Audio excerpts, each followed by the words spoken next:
I welcome you all to the Utilities and Roading Committee meeting this morning. And do we have any apologies, please? Doesn't appear to be. Well, one for lateness for councillor meetings. I'm sure she'll be here any second. Any conflicts of interest? Appear to be none. Well, I'll move that one for lateness for councillor meetings. All right. I'll see. Okay, thank you. Thank you. Confirmation of minutes. Here we go. Good morning, Councillor Mealing. We're into confirmation of minutes of the last meeting on the 17th of June. Thank you. Moved by Councillor Bryan. I have a correction. You have a correction? Sorry. On page 10, 5.2 in the minutes, it says that there was numerous, that the property had flooded many times, and no, it was the drain needed clearing out. It was brought to my attention by the resident, lest it flood. So it hasn't flooded many times. It just needed the drain cleared. Right.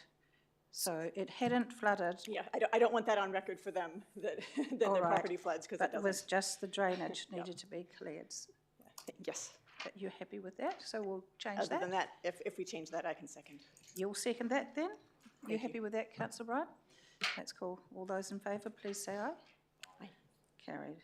Any matters arising from minutes? Well, should be all good. And now we have a presentation from the Waimakariri Biodiversity Trust, Judith Roper-Lindsay. Welcome, Judith.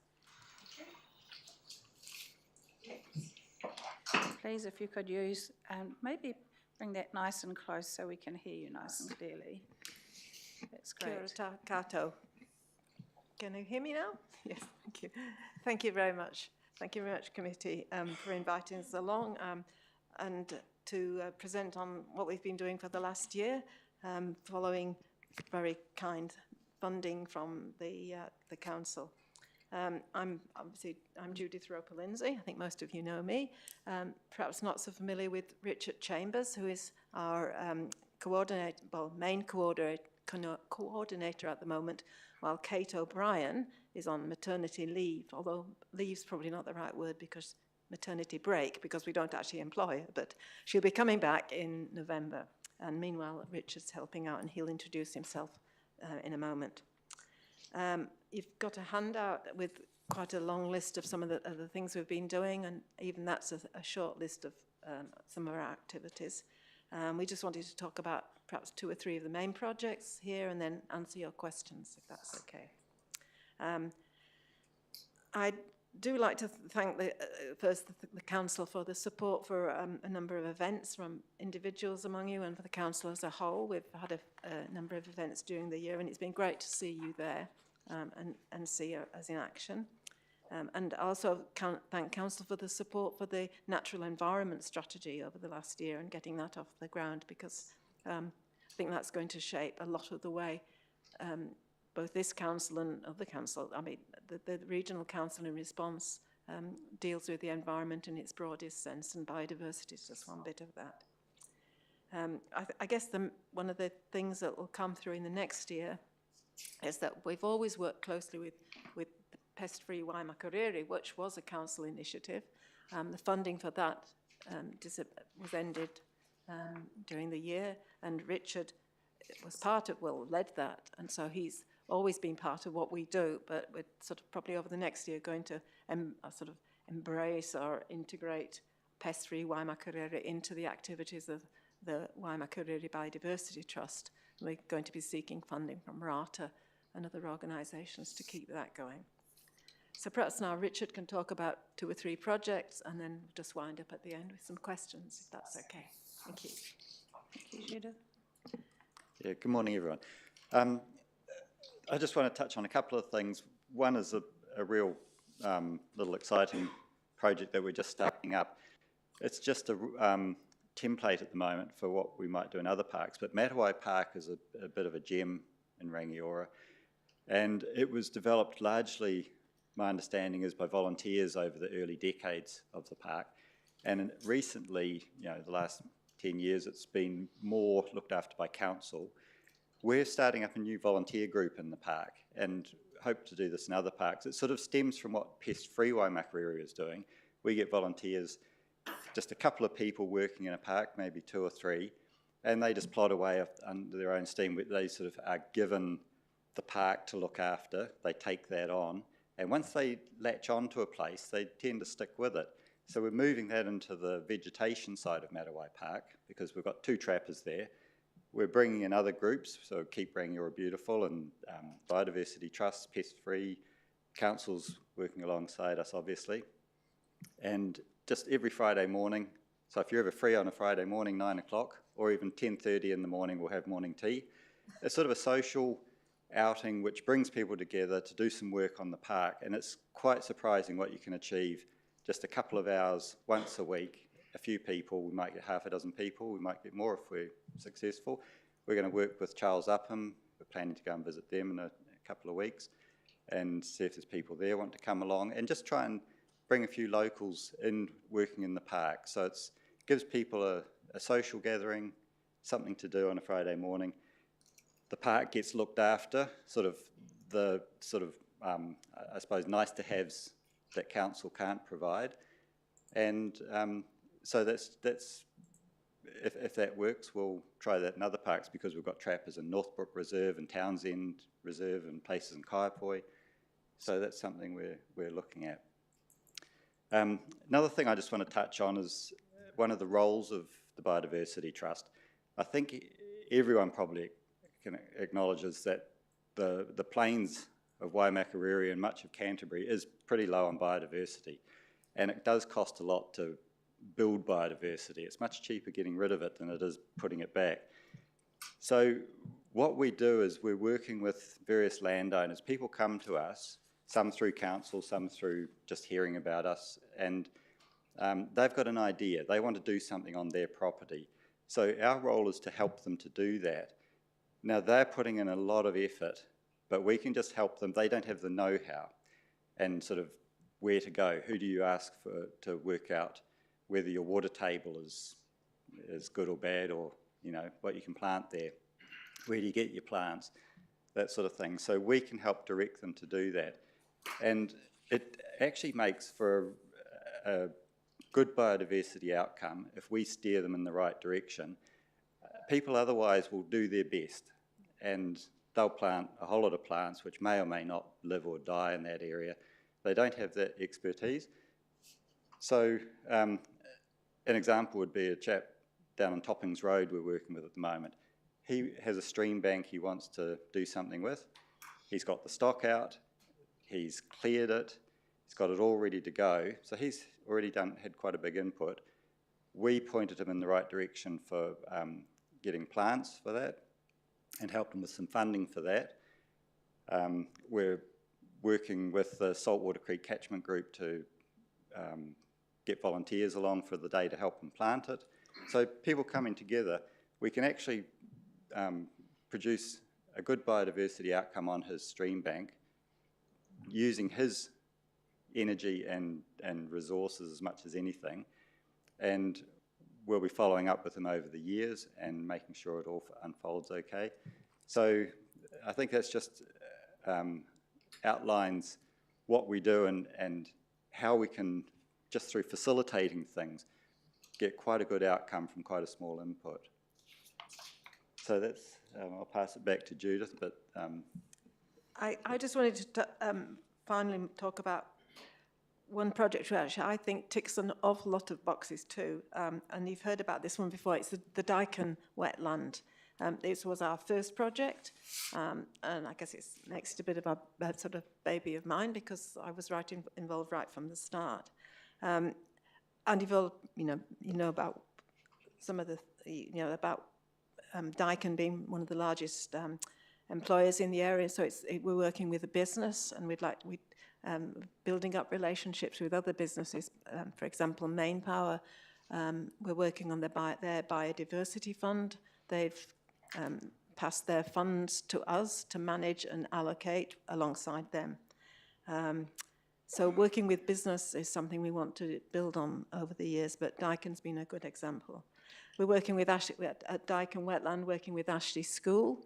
They've been involved in a planting day. There's a second planting day coming up, and they're looking to remain involved in the site.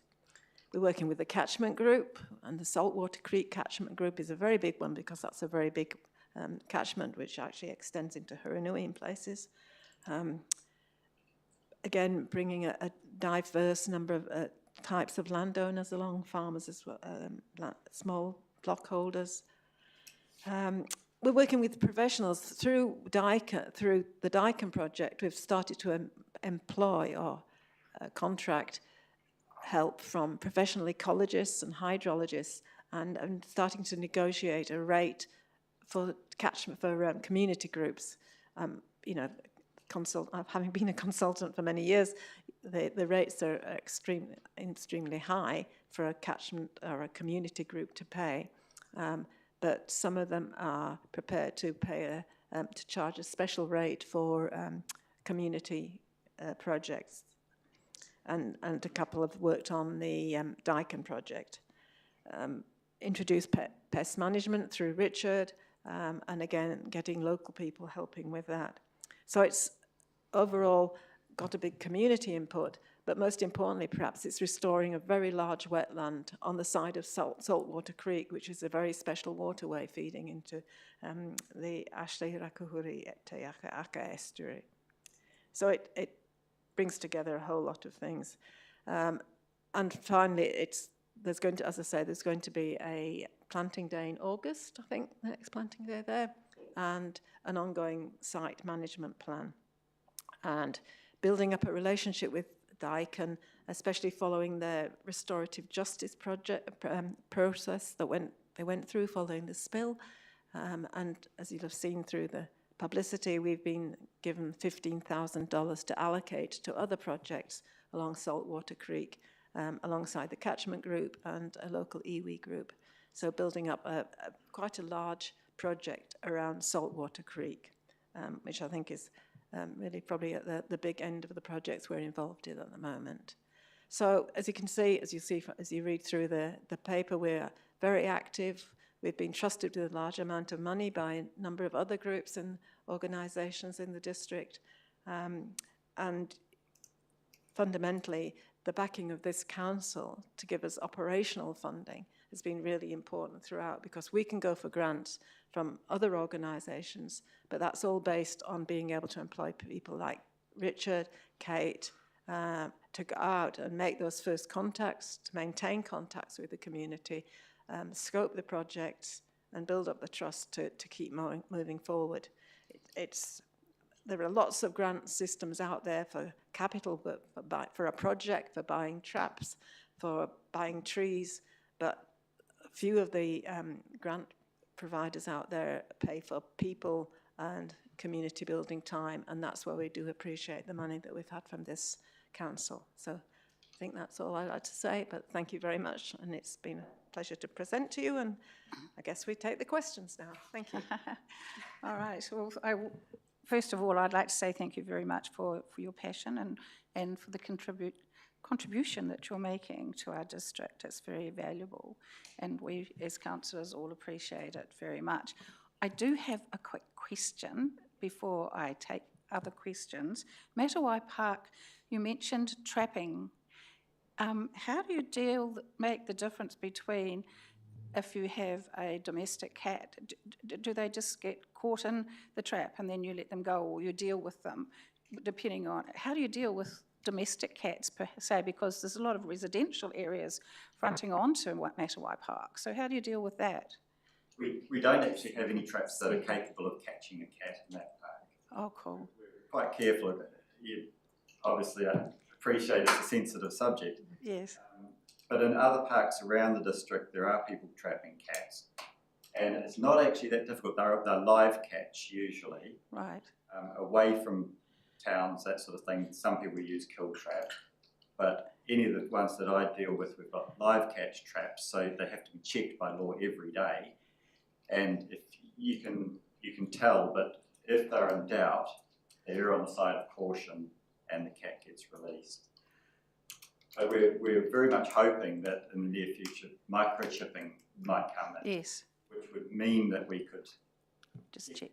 microchip and know that it was either Feral. or not. Mm. We would love that, because then we wouldn't feel bad about the possibility of killing. We don't want to kill someone's pet cat. No, thank you for that.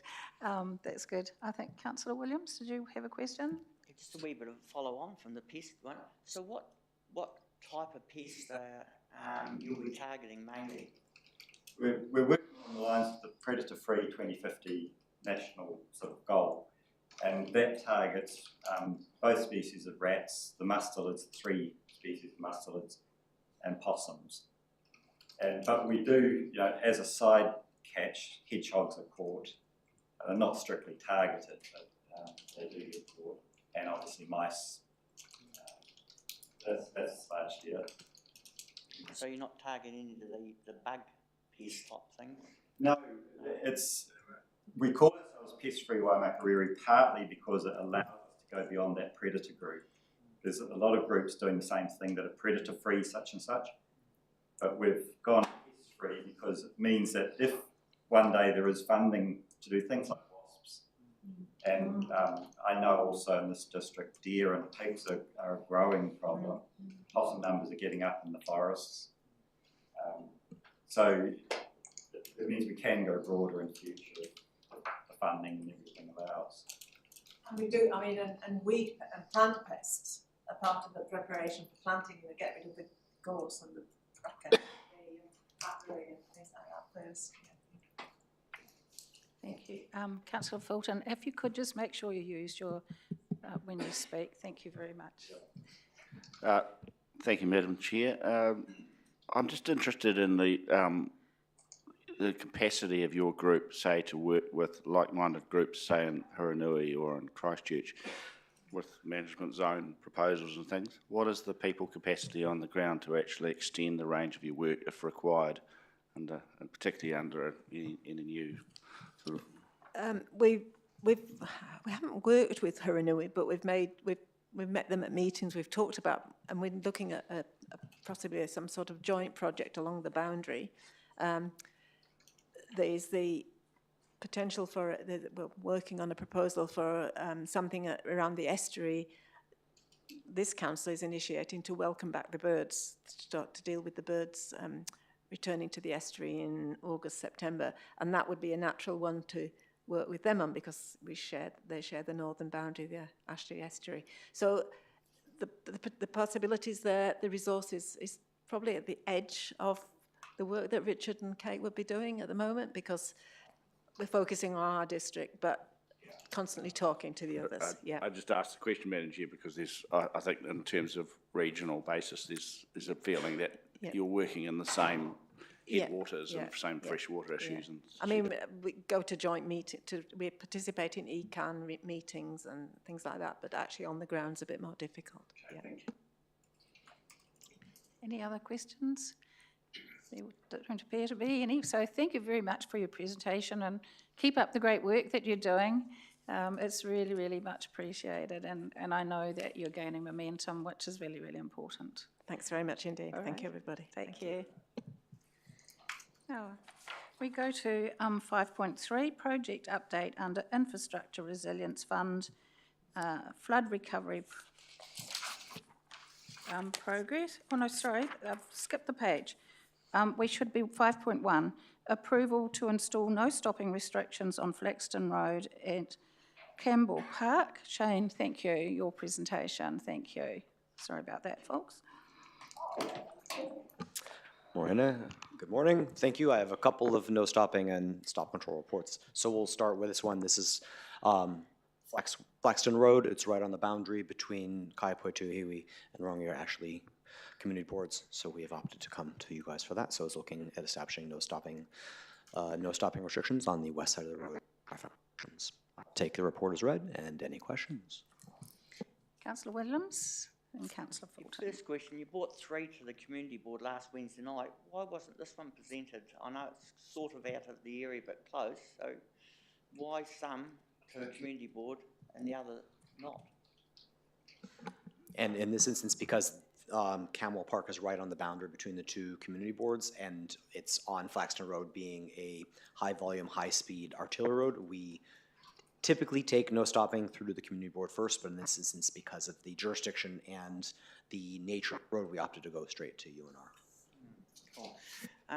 The question is, there's a wide shoulder on there, and there's no houses around that area for people to stop and park and leave their cars there.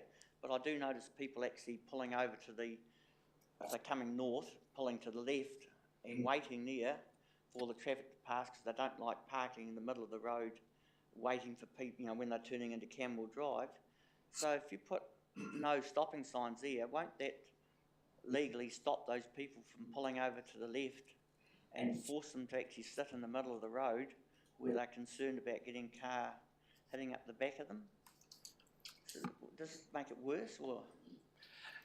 And so I think if I'm understanding the question correctly, we're not looking to put no stopping restrictions along the entire length of shoulder. It's actually only a limited portion of it, so there is a good distance to the north and south of the actual intersection where there's sufficient width to pull out of the flow of traffic and park with no restrictions. So this would still allow northbound traffic on Flaxton Road to pass by a turning vehicle, and somebody could be parked on the side and they would avoid conflict.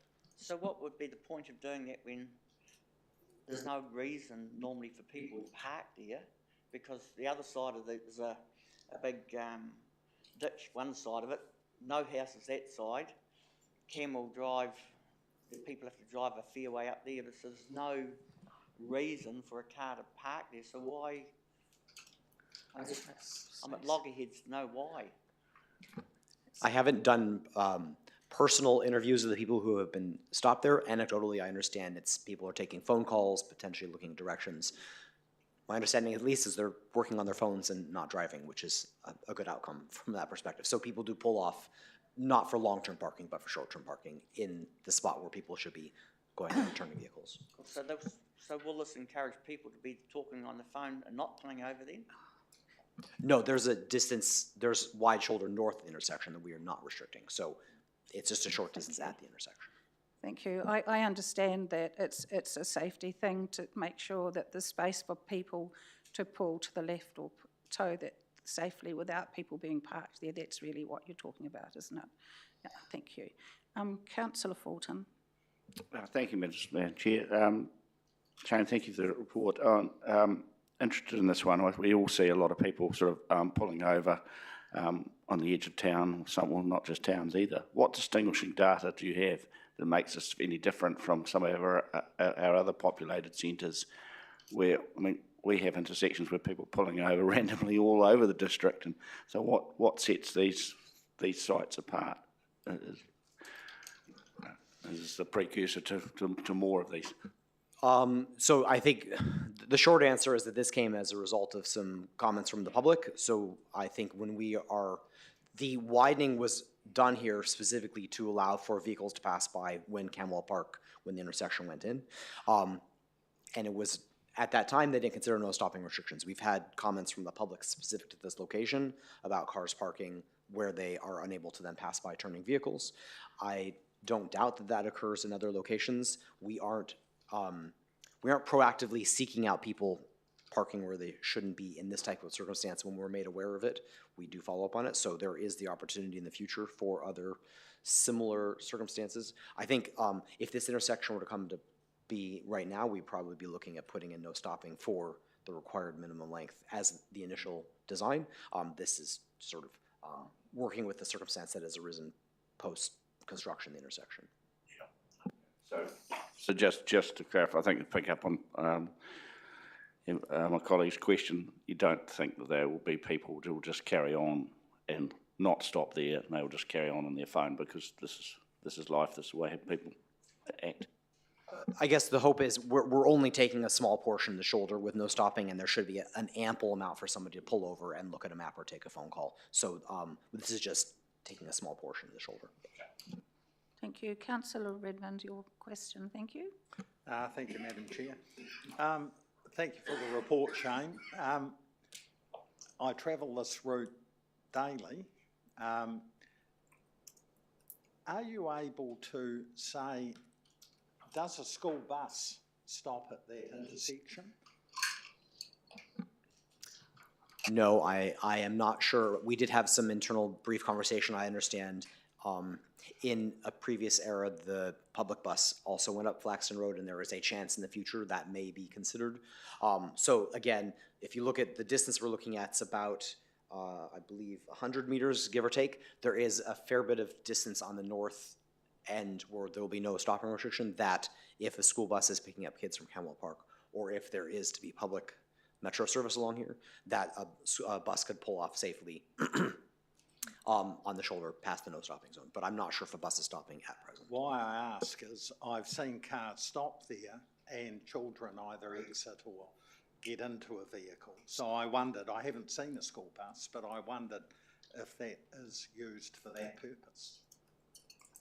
Unfortunately, I don't have an answer to that this time. Right.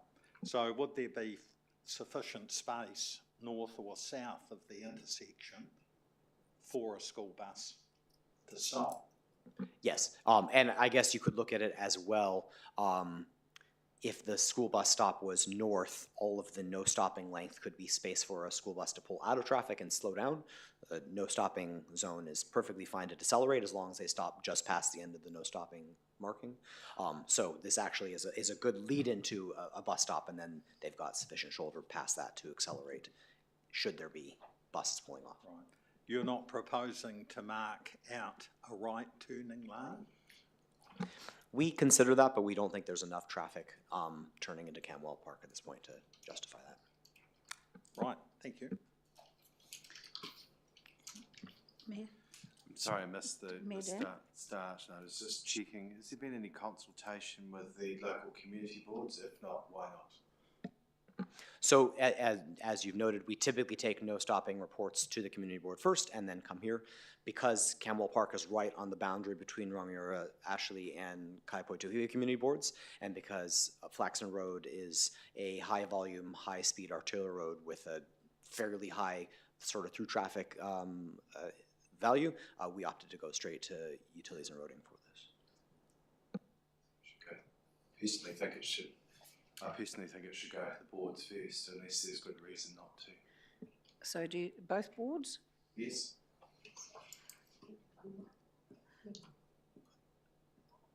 Do you want to make, I was just, I guess I'm posing that question to Jared, really. The reason for that is any changes along this route have, in the past, we have had high degrees of feedback. So not to get the feedback from the boards, I think, is something I'm just a little nervous about before making a decision. Look, it had been at my instruction to take this path. I didn't expect that we would have any concerns from the board over this being on a road, and I wasn't sure if the chairs had been consulted. That just I'll let Shane answer.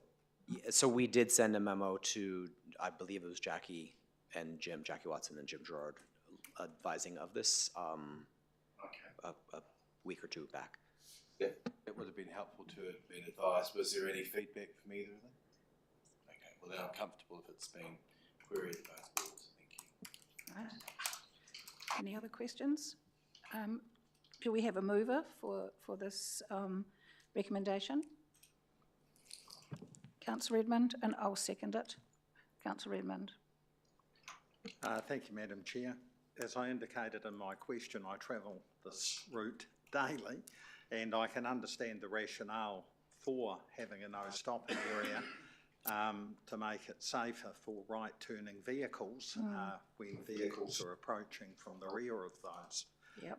There are no residences affected by no stopping. We're always reluctant to give up parking spaces, and that's not an issue in this case. I've got a sneaky suspicion that parents drop children off in that area. I've never yet noticed a bus, but that's my suspicion, but I could be wrong on that one. So I think we're really weighing up removal of theoretically a few car parks against the safety benefits by not having those vehicles parked there. I am pleased that both boards have been consulted, because one of the things I remember is when we looked at a speed change along Flaxton Road, and we had an interesting situation where both boards came up the different speed. So it is worth consulting with both boards so we do have a consistent approach. But I can't see any negatives coming from this, so I'm happy to support it. That's all very good. Yes, and I'm happy to support it purely on as a safety measure. So, because that road isn't that wide, and that space there isn't that accommodating. If somebody's just parked there on the phone or for whatever reason, and somebody wants to turn left or whatever, there's a backlog and there's nowhere to go. So, I'm happy to do that. Are there any other comments? Yeah, Dan? Yes, I will support this as well. I guess as I express reservations are around the boards, especially around the fact in the past that there was perhaps not quite the alignment that we had sought, and I think it's actually good practice to consult and engage with the boards, especially on matters like this, but where both board chairs have been had memos to them and we've had no feedback, then I'm comfortable with that.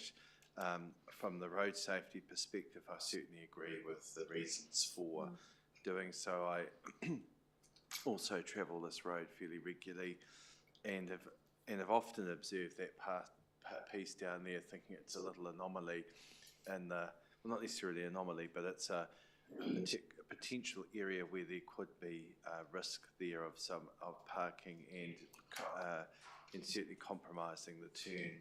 So I think the rationale for the change is sensible, and I'm supportive of that. Just noting that the reports will also be circulated to both the community boards. Perhaps it would be helpful to put in there that memos were sent to both the chairs, so that is clear, in case there is any feedback that comes that may not be as favourable as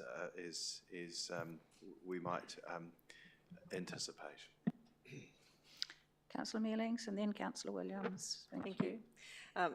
I accept the reason why this has come to this committee rather than to the community boards, but that you've reached out to both community board chairs, so I'm fine with that. And I did originally also wonder why we wouldn't have a turn lane, but again, you cover that in 4.5 due to the low number of turning vehicles into there, so that makes sense. There's not a lot of houses in there, and it's not earmarked to be anymore, so I get that, and I understand that there have been complaints there. I think it's actually rather interesting that in the photo that you have put in this report, there is a car parked just south of where you want to put the yellow lines. So people can continue to do that if they want to pull over and make a phone call or whatever without impeding the flow of traffic. So having that very conveniently placed vehicle in your photo to show what that looks like, I'm happy for this to go ahead as you've suggested. So happy to support it. Thank you. Thank you. Councillor Williams?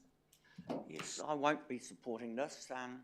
Several reasons. Number one, I think it needs to go to the community boards first. The chairman of the group of the Rangiora one is one person out of 11 people.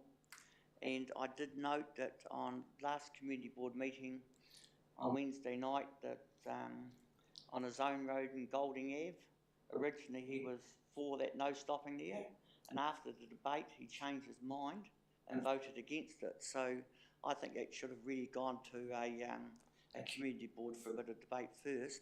I'm also concerned, I think you're actually creating a more of a dangerous situation.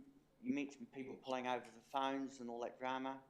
I know there's space for them back there, but I think people might actually carry on because their phone might ring and they glance at some yellow lines there, oh, we can't stop here, keep going, and they're talking on their phones carrying on further. So we might be exaggerating the safety on it. I do note a lot of people do pull over to that left when they're pulling into Camberwell Drive, which they sit basically where you're going to be putting the yellow lines pulling in. Those people don't like and I've talked to some of them down Camwell Drive. They don't like sitting in the middle of the road because they're too scared that they're going to get a car running up the backside of them. Admittedly, it is an 80k zone, but still there's a lot of people not sitting at 80k down there. So I think it needs to go to the community board first, so that's why I won't be supporting this. Councillor Mealings? Can I just ask a question of clarification there? If you put these no stopping lines here, as per what Councillor Williams is saying, that's no stopping as in no parking there. Would that preclude people from pulling over to the left while they're waiting for it to be a safe period for them to make their right turn into Camwell? Because they're not parking there, they're slowing down in order to turn, so they're still in drive. I would hate for my response on that to be used in a court of law. I'll put that clarification on. I don't think it would qualify as stopping if you are in the car.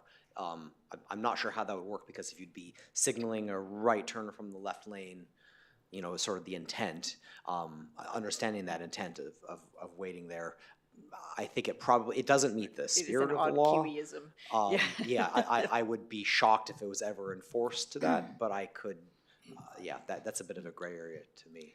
Perhaps a traffic officer could...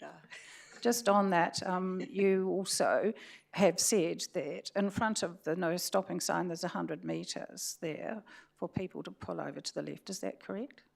Sorry, the no stopping length is 100 meters, but I think if you look at the total length, there is another 60 or 70 to the north and a good distance to the south as well. So there's ample distance on for people to pull over to the left before they turn into the right. Correct. All right, that shouldn't be an issue. All right, Councillor Bryan? So it is legally enforceable, and an example that I often dealt with was parents dropping kids off at schools, and they would park on yellow lines leading up to the pedestrian crossings and what have you. And of course, when you approach them, I'm only going to be 30 seconds. Well, a crash can certainly happen in a lot less than 30 seconds. But you're 100% right. No officer in their right mind, unless there was a specific written complaint, would do anything about a car pulling off to the left to do a right turn. In fact, that is a habit that's rapidly coming out. Unfortunately, that people are blocking up roads, turning right, whereas when I got my licence, you were taught on an open road, pull off to the left if there's traffic coming. So it's to be encouraged, and for the life of me, I can't see a problem with this. Thank you. All right, I shall put that to the vote. All those in favour? Oh, sorry, Kerry, sorry. Thank you, Madam Chair. Just briefly, this is really just a very minor change, but it can have a significant safety outcome. It looks a very sensible solution, and really, I suspect most of us would be surprised it wasn't already there. So I'm, notwithstanding my colleague comments, I don't think there's a problem here with process, and I'm still supporting the recommendation. Thank you. All those in favour of supporting this recommendation, please say aye. Aye. Against? Would you like that recorded, Councillor Williams? Recorded. Thank you. Thank you very much, Shane. Thank you for your work. Now we're up to 5.2, Proposed Road and Capital Works Programme, and we have Joanne here. And is it? Just me. Just you. There you go. Thank you, and I will take the report as read. This report has been through all of the community boards seeking feedback, and that feedback is included in section 4. Following the round of community boards, there have been 2 changes made to the proposed program. The first one is in the area of bus shelters, and that's actually as a result of us getting really good pricing for some bus shelter slabs that we were putting in this year. We've been able to do a little bit more. So we have been able to bring 1 additional bus shelter into next year's program, and it is proposed to include Barnard Street, which is a high occupancy stop and also has had a lot of public feedback or service requests requesting a shelter there.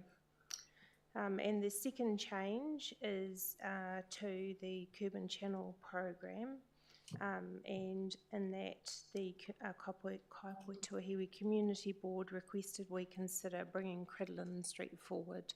So we've looked at the timing for that one, and with Cridlin Street being brought forward, we've had to shuffle Otaki Street out a year. So happy to take any questions. Questions? Councillor Williams? So by passing this, does that lock in all those projects, or can a project be taken out and another one put in if, for example, a community board or council or what have you decides is a more of a priority than one that's in the program? So can it be altered, or by passing this, does that mean everything's locked in, full stop? So it will set a program for the year which staff will go about delivering. I would not expect changes to things like Curb and Channel renewals or any of those projects right now, just because they take such they take time to design and tender and deliver. So I think we normally allow for very small changes, and that's where it might be we deliver a project cheaper and then there might be one that's a little bit over. So there's unders and overs, and a really good example is the high risk intersections, where each intersection is a little bit different. It has a little, some may be slightly more, some might be slightly less. So we work on an unders and overs basis. But approving this will give staff the mandate to deliver this program of work in the 25-26 year. We come back to you annually for a review of the following year before each year comes around. So that's when there's the opportunity to make changes to the program.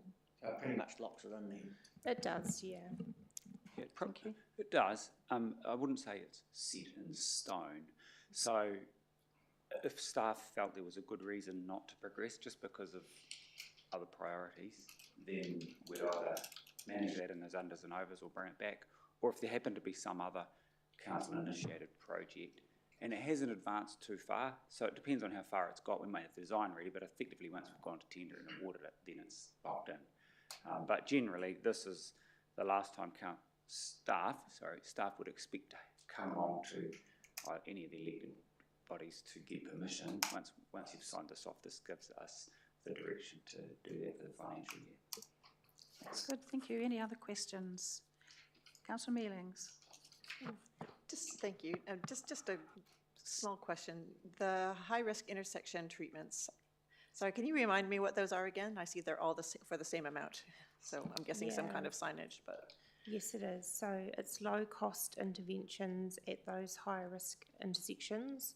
So things like double gating the signs, putting in a flush median leading up to the intersection, intersection widening so that we've got the width to be able to accommodate that.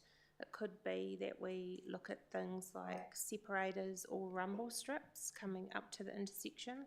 So with each one we do assess them on a case-by-case basis, and while we have a somewhat standard approach to them, we will look at the different scenario around each intersection to try and get the best fit for what is going to work there. And a lot of these are cross intersections where we may have avenue effect, and it's easy for people to look through the intersection and not see the intersecting road. And we have looked at a lot of crash data and history to formulate which are the highest risk intersections that we have in the district. Thank you. So it'll be a bespoke set of measures for each intersection, but roughly in the same neighborhood of cost similar approach, but there may be slight tweaks for individual intersections. Great, thank you. Are there any other further questions? Do we have a mover and a mover? Councillor Redmond, seconder. Mayor Dan, you would like to speak, Councillor Redmond? Just briefly, I'm not going to go through it line by line, Madam Chair. This program has been to the boards, and I encountered it at the Woodend Sefton Community Board and also Kaiapoi Tuahiwi Community Board. I think the boards appreciate Joanne and her team coming around so the boards can discuss the program, and it has resulted in some minor changes. So the feedback from the board certainly are taken on board by staff.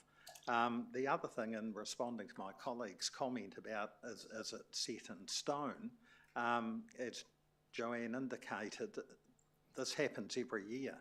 So there would be an opportunity every year for boards to come up with other suggestions or reprioritise work in their particular board areas. So I think it's a good thing, and I thank Joanne for the time, because it is time consuming to go around each board and repeat more or less the same thing and show the same report. So it's not a contentious matter in my view, and I would like to see work commence. Thank you. Mayor Dan? I've just endorsed the program. It's been well consulted on, but it's a program of capital works that has got a budget, and it's about prioritising that each time. And so I appreciate all the effort that goes into it. You know, we get a fair amount of feedback around conditions of footpaths and other things that we've got, and those the new footpath program I'm sure will be welcomed, but there is a lot of work to do out there with tree roots, other problems that exist. We've got some challenges out in the Pegasus community that we're aware of. How we resolve that is going to be quite a challenge, because some of the trees that have been that are there in the roots, and any of us that use the footpaths know the challenges that exist. I wonder whether it's something we should consider is around the type of footpath and the control that we have at times of what the developer actually does put in, concrete versus asphalt, and the ease of repairing asphalt as opposed to concrete. So the concrete, as it lifts, then leaves lips quite substantial at times, and then we've got to grind it down, and it never looks personally 100%. It's something I've had on my list that I wouldn't mind being assessed at some stage, exactly what control or influence we have with the standard that's there, because we've got a number of instances where they cause problems. They certainly look good at the start, but it's later on as they lift with the tree roots that then causes the problem. I think our team do a particularly good job, an excellent job at managing, you know, a pretty comprehensive project and a lot of expectations across our community. So well done for that. We're never going to be completely able to manage every expectation that there is, but in this instance, I think Joanne and team do a really good job of managing all this and the respective expectations that there are. So thank you. Thank you, Mr. Mayor. I just want to say that this is just a proposed road and capital works, so and it allows for the budgets to be set and for you to work positively towards what you've set out to do. And of course, these things through some weather impact or anything like that, it's subject to change along the way. So, and you'll come back to us with it. So, well done to this. It's huge what you have to do. You've got the biggest projects to complete and to look after, and we really appreciate all your team's work. So, with that, would you like to speak then, Councillor Williams? Yes, I will be supporting this. Thank you for that program. I would quite encourage that there can be some minor tweaks and alterations if required through the year, but possibly not. I'd just also like to point out it's just not normally concrete footpaths that have problems, asphalt ones there, and I won't go into one particular one with tree roots, but they're not actually easy to fix, some of them. But yeah, it is an interesting thing with some of the big trees beside of our paths and all that, and how we can complicate a program to fix something here that's very hard to deal with. Thank you. There we go. So I'll put that to the vote. All those in favour of this recommendation, please say aye. Aye. Against? Carried. Well done, Joanne, and you can get on with the work now. We're 5.3 now, project update with under Infrastructure Resilience Fund, the Floods Recovery Progress Update. It's Melanie and Kelly. Welcome. If you could just please make sure that it's nice and close so we can hear you. Thank you, Melanie.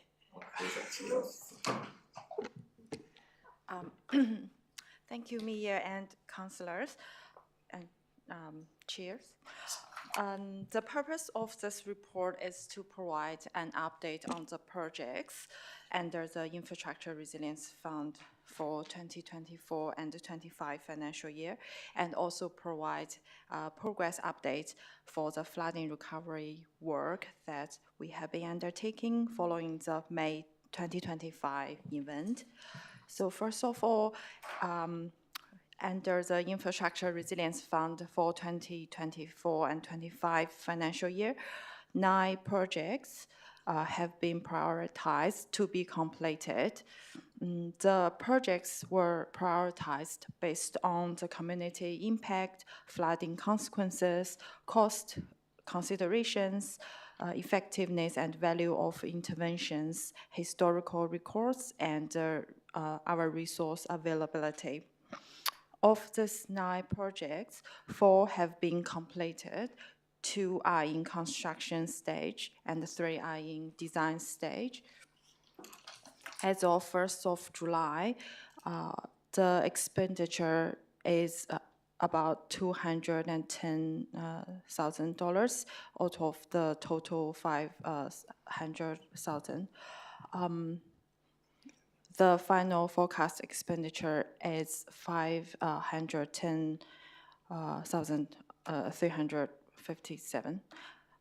Note that that's the forecast expenditure to the end of the projects, but we won't exceed the 500 budget for the 24-25.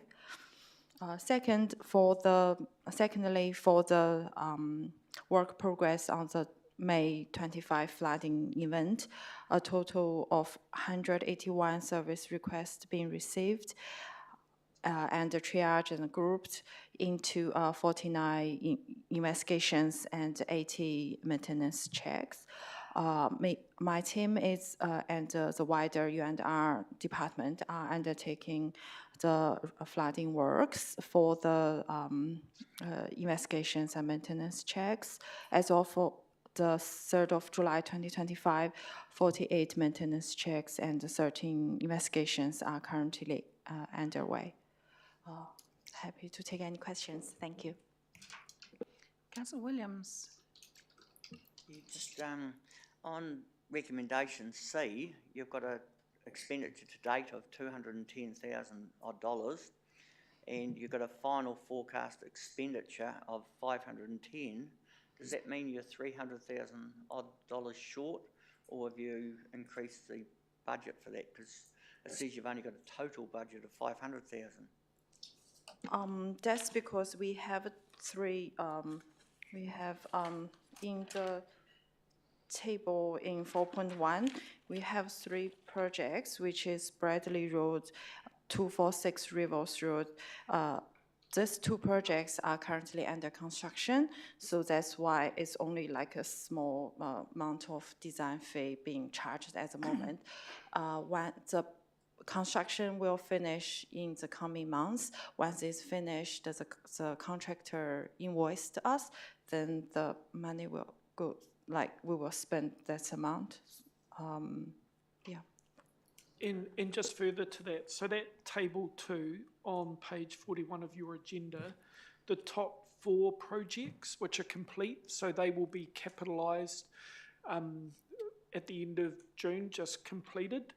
In the remaining budget for the other projects, so the other 5 projects, that will carry over. So the ones under construction and in design will carry over to the current financial year, the 25-26 financial year. And even though this is reporting that will be $10,000 over the total budget, we're still confident that with the 1.6 million that we've got on Infrastructure Resilience Fund projects for this year, that we will deliver those 5 projects as well as the other projects within budget. I realise that just the way that it's written, it looks like we're 300,000 short of that budget, and the way it's written in 2.1C. So just for clarification, the total budget's 500,000, 200 has been spent, and we expect to spend an additional 300, which brings the total expenditure to 500, which matches the budget. I realise that. What I'm saying is, got in the final forecast expenditure of 500, looks to me like we've got So 500 to just for spend. clarification, that is for the total Total, spend. yeah, no, that's cool. Councillor Mealings. Thank you. Excuse me. With regard to the project on Bradley's Road, those works appear to be finished, yet it's still signposted. I went down Main Drain Road this morning, and that sign on Ashworth's Road has been removed, but there's still a sign saying the road is closed on the Threlkelts Road side. And I was just wondering, I see in your report, because it was written before, last week or something, that these works weren't complete, but I think they're done. Is there another stage or something, or some road remediation or something to be undertaken, or? This report was written like 2 weeks ago, and at that time they are at the final stage. I think this week or next week the engineers will do the final workover, then it's all done. So it's really, really close to be done, completed. Thank you. And also, just with regards to the Mill Road project, it does say in here that the south side of the drain from Bradley's Road to Ahoka Stream has been cleared. I just walked there yesterday, and I would beg to differ. So can we please get somebody to have another look at that? Oh, yeah. Thank you. Perhaps that's something to look into. Thank you. Any other questions? Do we have a mover to accept this recommendation and this project update? Councillor Williams and a seconder. Councillor Mealings. Councillor Williams, you wish to speak? No, that's fine. Thank you for doing that, but I hope you look into what's been mentioned by Councillor Mealings. Thank you. Councillor Mealings. Yes, no, thank you for your excellent report and the progress that you've made. You guys have cracked into it and got a lot of runs on the board very quickly, and it's really pleasing to see. Yeah, you're never going to get bored in this job, Melanie. But yeah, it's good to see things happening, and yeah, just taking my previous comments into consideration, you guys are doing a great job, and keep up the good work. Mayor Dan. Let's endorse those remarks. I'm continually, as I move around the community, receiving feedback just how pleased residents are in drainage advisory groups that these projects are finally being got on to, been called on for many years. And there's been a range of reasons, budget, capacity, whole range of things. So to see that these are starting to be completed and actions undertaken is very pleasing.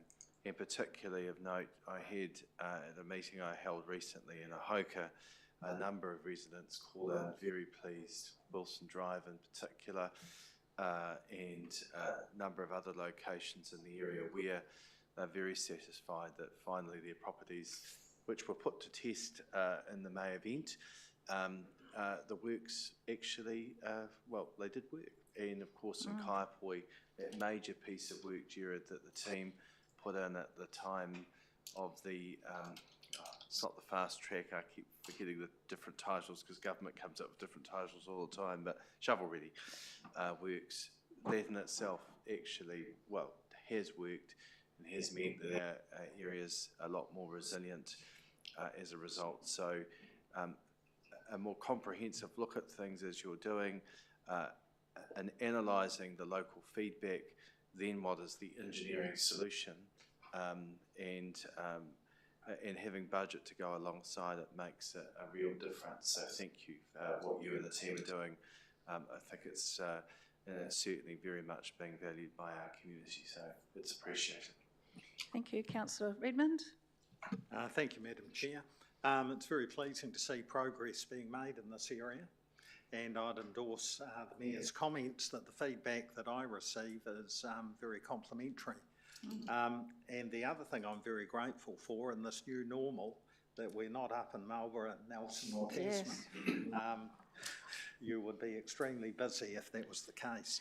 So we do have an ounce of luck with us at the moment, but I think the work that's being undertaken will serve us in good stead as we go forward. So thank you to Kelly and the team. Caroline. Having just visited the Nelson Marlborough region last week, I'm very grateful that we're in Waimakariri. When I crossed the river bridge north of Blenheim on the way to Picton and saw all the rubbish that was piled up there that hadn't been cleared out, which obviously creates flooding in the nearby areas because it hasn't been cleared out. We don't have that issue here. And I'm very grateful that we live in a district where we take evasive action, we plan ahead, we minimise the risk and the damage to our community's properties. And so what you're doing is very, very important. And when I see the cost to the country in places where they haven't been so forward-thinking and proactive as we are in Waimakariri, I know we haven't got a big forest up the hill, but we have to be very proud of how we manage and mitigate against the risk of flooding and damage to property. So keep up the great work. We really appreciate what you're doing, and thank you for your report. So I will put that together, and all those in favour of this recommendation, accepting this recommendation, please say aye. Aye. Against? Carried. Thank you. Now we have portfolio updates. Mr. Rodingman, Councillor Redmond, please. Thank you, Madam Chair. This comes around very quickly. I know, I was just thinking. Seems like a month since I did the last one. The focus areas for staff, winter activities, maintenance is occurring around the district, drainage works, and there are pavement repairs also on Depot Road. Bridge maintenance work is being carried out across the district. And as I mentioned last month, remetalling has been underway on the unsealed roads. So in the summer we do the sealing, in the winter we do the metalling. The other thing that you'll be aware of is the road maintenance contract is currently out for tender. So it'll be interesting to see what numbers come in due course. The curb and channel renewal contract is now complete. Pigeon Contracting only have the footpath surfacing work to complete on Kippenberger Avenue. The Tuahiwi footpath asphalt surfacing is nearing completion. The Rangiora Town Hall car park work is progressing well with asphalt going down this week. And I was there yesterday and it looks as though the asphalt has gone down and the work is almost finished. That work was being done by JCL Contractors, James Crawl Limited. Work is now focusing on designs for the upcoming construction season. Other items, Main Power undertaking work on Smarts Road and Rangiora Leaffield Road. I can report that I have had an upturn in complaints about roading in the last few weeks, and several meetings have been arranged with residents. And I think that's really a reflection in part of the wet weather we had at the end of April, beginning of May, than the continuing dampness we've had ever since.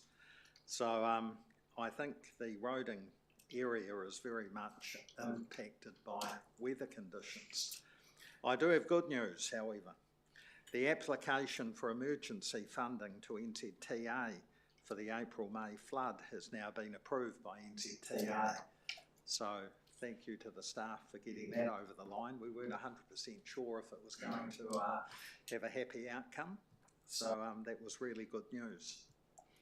So that's it from me for this month. Oh, that's good. Thank you for that. Just by the way, how much did we get from NZTA for that? Have you got the figure, Joanne? That's about $400,000, just over. All right, that's good. They're probably very happy that it was only that and it wasn't worse. So that might be our reward. We would have got in before the top of the south issues. Well done. All right, thank you. Any further questions of Councillor Redmond? Thank you for your report, Philip. Now we go to drainage, stock water and three waters. Councillor Williams, thank you. Thank you. In the water, all the UV upgrade projects are complete and operational except for the Ahoka water treatment plant upgrade. This project is progressing well and is expected to be completed in the late September 25. Garrymere well drilling works are currently on hold. They're waiting for an exploratory drill rig to arrive on site. The Ayers Street water treatment plant to Eastbelt Water Main project has been awarded to HEB and due to commence on site over the coming weeks. Wastewater, there's been 2 operational issues on the Beach Road wastewater pump station in Kaipui recently. A burst of the rising main to the treatment plant occurred along Beach Road, which required a substantial repair. And last week, a leak on one of the 2 large pumps occurred. These pumps are nearing the end of their serviceable life and are due for replacement over the next few years. Staff are currently considering the upgrading options. Drainage and stopwater, the tender for the rural drainage management contract has closed and we got a very good response with 7 tenders received. Staff are currently going through the tender evaluation phase. The final round of drainage advisory groups for the year is underway, and the revised date for all the drainage group meetings is on the 19th of August 2025 to acknowledge the efforts of group members over the last 3 years. That's it from me. Thank you, Councillor William. Any questions, Councillor Fulton? Really a question and a request, just the wash up on Oak Reserve. There's a large tree that was felled there and it's sort of across the Oak Reserve. I think if we can just ensure there's a follow up there for, I think the local Lions were going to take away the wood, but they're massive, great pieces. So if we can have that sort of, realise it's a bit hard to access at the moment, but yeah, we've had that's waiting because of access problems. It's too wet to get some machinery in there to move. So that'd be great. That's a hold up on that. Was there on, as just Councillor Mealings on Thursday, and Graham Ford was undertaking some of the works on that in preparation for that. So I'm not sure, as Councillor Williams observed, but there was some work being undertaken there to tidy up that area better than what it was left. Yeah, no, that's good. And with There the is a view little that heritage Lions project that's due to go in there in the same site. So thank you. Thank you for that, and thank you for your report, Councillor Williams. Next one is solid waste from Councillor Bryan. Thank you. Okay. Thank you, Madam Chair. Last year, the council again beat our waste minimisation and landfill reduction targets, and for the first time diverted more materials from landfill than was sent to Cape Valley.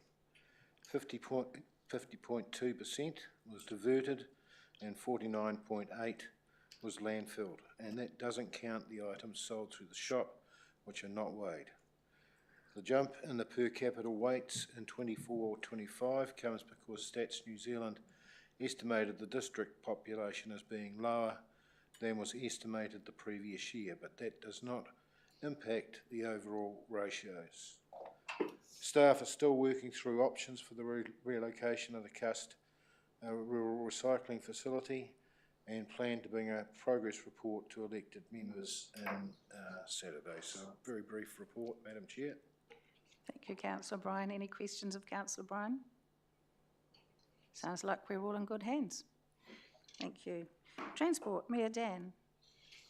Not much to add in the sense that we've got the progress underway with the Eastern Link and obviously final stages, hopefully, of the preparation of the business case in order to advance the funding. We had a workshop last week on a range of issues with respect briefing on that last week, but good progress is being made, and we're hopeful that there will be a favourable result on that one there, because that really will make a difference. But on broader transport issues, I've got nothing further to report. Thank you, Mayor Dan. Fingers crossed for that Eastern Link Road funding coming up. Any questions of Mayor Dan? Nope. So there we go. And we're into report number 7.1, report referred from the Rangiora Ashley Community Board, where, Shane, thank you for this, a request for approval of no stopping restrictions. We'll listen to your report, and thank you. Thank you. Now, this no stopping report has followed the usual route of going through the Rangiora Ashley Community Board first, and I do note there is a slight typo in this. The recommendation from the Community Board actually was to strike on the bottom of the recommendations, the approvals, items 1 and 2. So the recommendation was not to have any no stopping restrictions along Golding Avenue at those 2 locations. So minor, not typo, but that was the Community Board's recommendation. So with that, I will, for any questions, take this. So just to clarify that 1 and 2 is not in this recommendation. It's been withdrawn from this recommendation. Is that correct? Correct. The Community Board did not include those in the recommendation. All right. Thank you. So we're just looking at 3 and 4, which is Earlys Road, Cust, and north access to Kura Reserve on Papawai Drive, Rangiora. Councillor Williams. Yeah, I get a wee bit annoyed with some of these reports, and I know they come out very close after a Community Board meeting, and the Community Board didn't approve that Golding Ave one. I don't think it's actually a typo, because this was all typed up, ready to go to the UNR meeting before, just presuming what the Community Board would recommend and what have you. It's not the first time that's happened. It's continually, and I know there's a time frame between the Community Board and here, but as a councillor, if I hadn't been to the Community Board meeting and it was only Councillor Bryan and myself there, the rest of the councillors wouldn't have known why the reasons they opposed it and all that drama. So sometimes we jump the gun when we write reports on that type of thing. So it's just a technical thing, but as I say, only Councillor Bryan and myself were the only 2 that would have known about that situation. I know you brought it up here saying it's a typo, but I don't believe it's probably just a timing. It is a timing thing. But so, nothing is perfect all the time. The way the report is written, before it goes to the Community Board, saying the Community Board is, agreeing with that situation, well, obviously, yeah, it just... So the report is a report it has to be written because of timing to the Community Board. The recommendation in the agenda should reflect what the Community Board recommendation was. So you'll often find that the recommendation on the report is what staff have recommended to the Community Board, and then when the Community Board make their recommendation, that should make it onto its agenda. We always look to try and get that done in time. I'm happy to have a look at why we didn't manage to get that done on this occasion. But it certainly is our intention that when we get the agenda papers out, we should have the Community Board resolution in there. So apologies if that hasn't happened on this occasion. And staff will normally talk to the feedback from the Community Board, and perhaps Shane, maybe for the benefit of the committee, you could just briefly explain the Community Board's rationale for the Golding Ave decision. Would that be helpful? Yeah, so I guess really quickly walking through the 4 points. The first and second, there's an S-bend on Golding Avenue, and there had been some concerns around the cars parked on the outer points of the S-bend pushing traffic to the middle. But there was also equal discussion within the community board that removing that parking could potentially increase speeds of traffic along Golding Avenue, and some concerns around it being used as a cut through for traffic, and other sort of traffic related concerns along the corridor. So as a result, community board did ultimately decide not to proceed, or not to recommend Golding Avenue for no stopping restrictions. Cust Road, that's the north side of the earliest Cust intersection. That's where the former church, or the church, that building used to be a church, is located, and there is very narrow shoulder there, and have been a number of concerns raised by members of the public about traffic passing through the earliest Cust Road intersection. So that, I don't believe, had that was the general consensus from the community board for that. And then the corridor reserve, again, was around pedestrian access, generally well supported by the neighbors and supported by the community board as well. Thank you. Jeff, you'd like to comment? Yeah, just the process of reports. So it's a staff report. It's not a community board report. That's the first difference that the council should look at. So in this situation, would the staff still be recommending to the committee the recommendations that were put to the community board? The reason I say that is because it's a staff professional opinion. The community board has its own personal view and can overturn that and recommend something else. The report that comes to this committee is still the staff recommendation. And the process that we use is to change the recommendation in the agenda. The staff report still stays the same. It doesn't change, because that's not its advice that it's providing to this committee. So it's discreet, but that's the right process. So in this situation, it is the council officer's duty to report to this committee that staff report is his or her recommendation to this committee. However, the community board have a different view. And so that different view should always appear in the front of the agenda. So it is a process that we have used for years. It is discreet, and it does come across like we're trying to sway the opinion. But it doesn't change an officer's opinion in the report. They have a duty to report that to the committee, the council, the board, or whoever, and that doesn't change. During that meeting, if Shane wants to change his view, then he would state that at the time when the agenda is put here. There's no time to change the report, but that view, that comes from the community board, would then be presented at the same time. And I think that's what you've done in this situation. So at the end of the day, it's up to us as governance to make the call whether we go by the community board's recommendation or whether we follow the recommendation of staff. Is that correct? Yes. And I think the Chief Executive's explanation is very good on that. What would be helpful perhaps to have here, and perhaps for governance to reflect on our governance staff, is to bring us a memo with where that varies, or send a memo out, then we're clear. If we want to follow that, it's up to the UNR or the council, as the case may be, or depart from that. So in this instance here, the recommendation would be would only be 3 and 4, because it would count to me that 1 and 2 were declined. Is that correct? And just further to that, from a professional opinion, are you comfortable with that, Shane?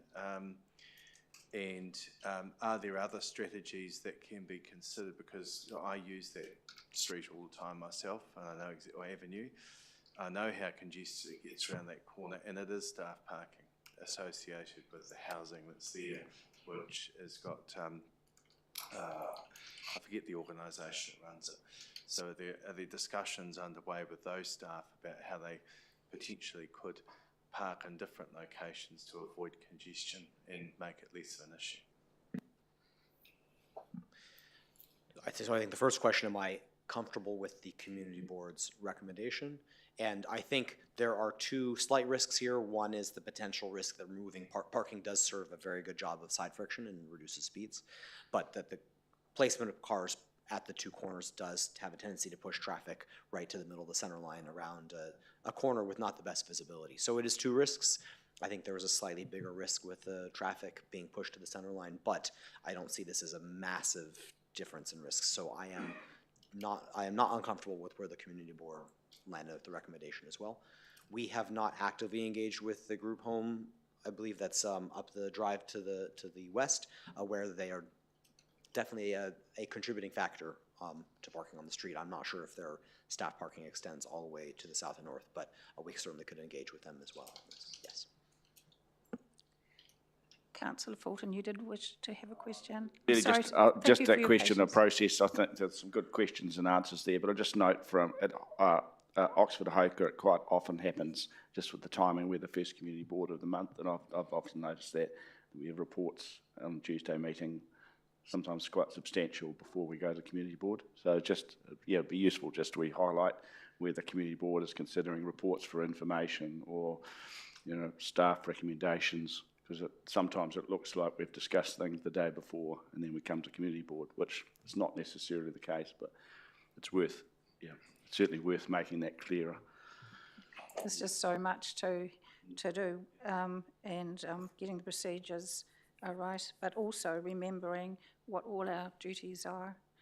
I'm happy to move the recommendation, which would exclude 1 and 2. Right, seconded by Councillor Redmond. Would you wish to speak, Mayor Dan? Yes, I would. Look, it takes a lot for me to depart from a community board's recommendation. I think they've considered the matter.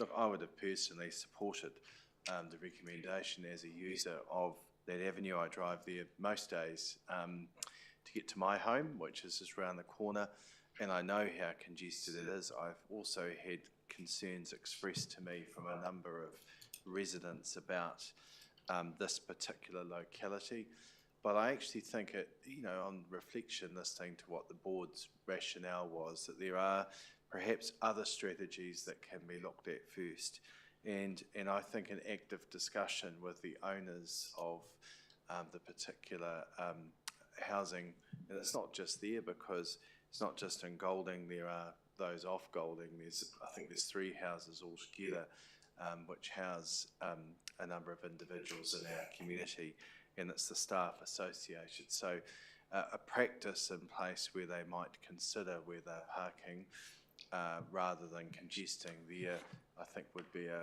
perhaps a good strategy in the first instance. I didn't personally have any problem with no stopping restrictions as was recommended, but I note where the board has got to, and then I'm not going to argue with that.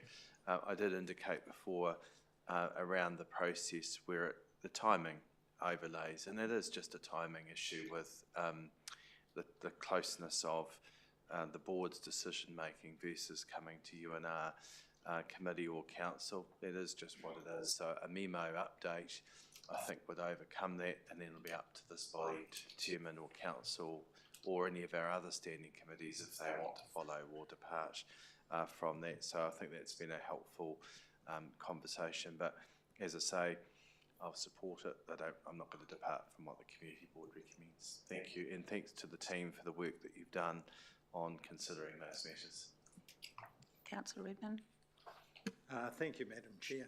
I too have no concern with the process. It really is a timing issue.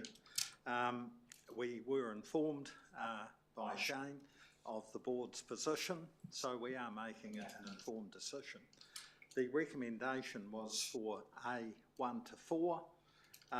Obviously, the community board didn't feel comfortable to approve 1 and 2, so I'm happy to support 3 and 4, which are not dissimilar to the matter we discussed earlier relating to Canmore Park.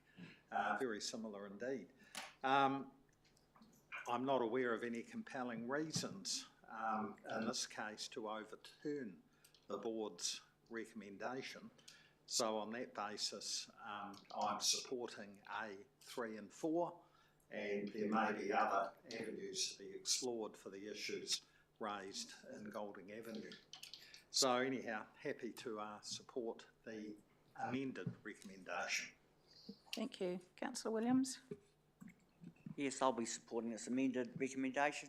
Just for clarity, the community board actually asked if there's something can be done for that wee road as well. Why they didn't quite see it really good, because cars parked there do actually naturally slow people down, and by removing the cars, we were concerned that maybe it could actually speed up that area rather than slow it down. So we did ask for some thoughts from staff of other methods of doing something with that road. So it wasn't a don't do scenario, it was a look at the situation there more than anything, because we didn't want to enhance the problem in case it sped up that road rather than slowed it down. Thank you. I shall put that to the vote for this recommendation, that we accept this report. Oh, sorry, you'd like to? Oh, thank you. I appreciate that. And it's A 3 and 4. All those in favour, please say aye. Aye. Against? Carried. Thank you. Thank you, Shane. Now we're at number 8.1, report for information from the Oxford Ahoka Community Board. Its request for approval to install stop control at High Street, Church Street, World Street intersection. Shane, once again, it's you. And we are just receiving this for information. Any questions? All right. Happy to move. Councillor Mealings, seconded. Councillor Redmond. Councillor Mealings. Not much to say. We discussed it at length at the community board. It made sense. We said yes, and we just want you to receive it. So thank you. Thank you. Thank you for your positive response. Councillor Redmond. Right, all those in favour, please say aye. Aye. Against? Carried. Thank you. And thank you for your patience and your time. Any requests, understanding orders? Any urgent general business? Yes. Chair, I'm not sure if it really fits under item 10.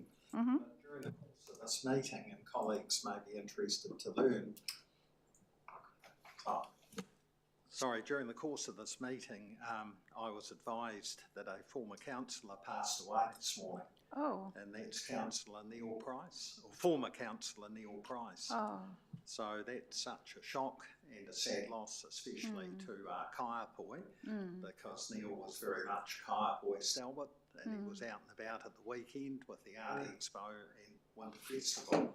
Oh. So just for information, I'd like to inform members. So very sad day. Oh, thank you. Thank you. Can I just add to that it was passed on to me, and I've had a number of phone calls this morning, and I have since phoned the family, Judith in particular, to pass on our condolences. Some of you will be aware that we gave Neil a Mayor's Award last year, and I was in conversation with him only on Saturday night with BJ Clark, and he was in very fine form, Neil. He was in fact just ordering his wife some dinner and to take home, and was just been on the phone with her. So he'd been down supporting community events, as he always does and has done. Neil was just shy, in August he would have turned 89, so just shy of 89 in terms of his age, so remarkable. In fact, ironically, the same age as Jim Gerard.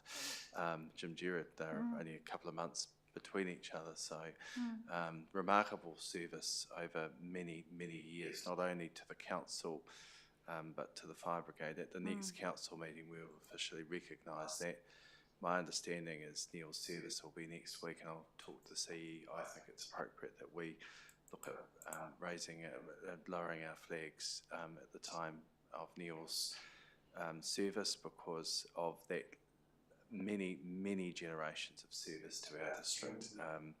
And I'll certainly keep you informed when I know of what the arrangements are for those who'd like to be there, but thank you for sharing that Councillor Redmond, it's an extremely sad day for our district, for someone who not only gave a lot to the council, but also to our RSA and the broader community fire service. And he will be sadly missed. He's someone I considered a friend and a lovely man. And I caught up with him for coffee quite often, so I will miss seeing him.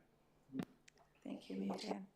Very sad day. Yes, he will be remembered with fondness and acceptance of his great contribution to our district. So, thank you for that, Philip. Our next meeting was on Tuesday, the 19th of August, at 9 a.m, and it's just 10:30. I will declare the meeting closed. We do have a workshop, but I think we should have a cup of tea first. So I will have 10 minutes back here at 11 for our workshop, if that's okay, Joanne? Yeah. Thanks, Ian.